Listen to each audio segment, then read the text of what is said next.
Hi everyone, my name is Carrie Smith, and today I'm going to show you how to use Screencastify with your document camera to deliver direct instruction to students, annotate text with them, or go over writing with them as well. So first what we need to do is we need to launch Screencastify. So up here is where my Screencastify extension is. If you need help learning how to get Screencastify in your Chrome as a Chrome extension, there's another video that is linked as well, and it's Screencastify tutorial. Please watch that one first and then come back and watch this one because this is kind of an extension to that one. So we're going to go ahead and open up Screencastify. It's going to give us options for what we would like to record.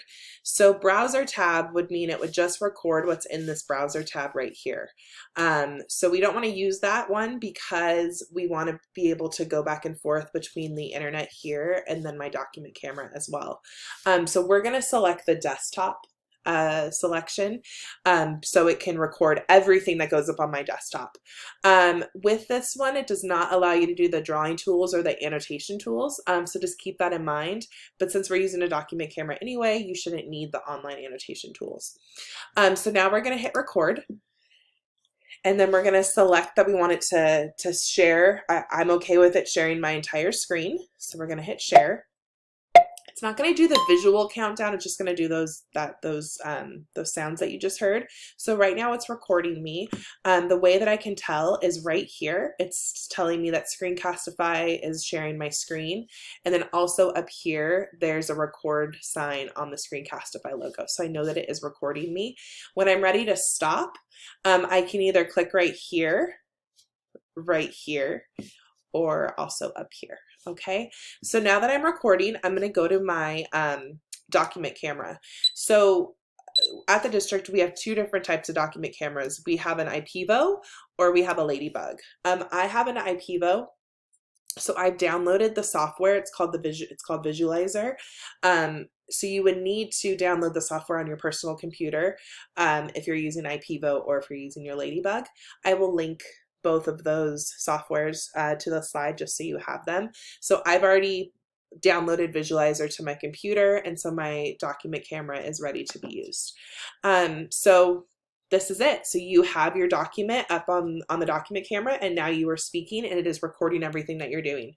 So if you were to give, a math lesson, you could do that here. If you had a worksheet and you wanted to go over the answers with the students, you could do that as well.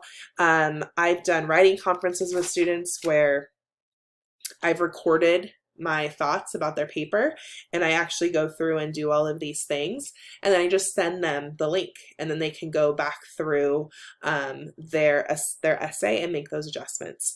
Another thing I've done with my students, I'm an English teacher, is that since I can't see them in class, I make videos of myself reading and going through. So right now we're reading Romeo and Juliet, and annotating the text with them. So then they can go back through their books and they can annotate, and they can kind of do it at their own pace and pause it and start it when they need to.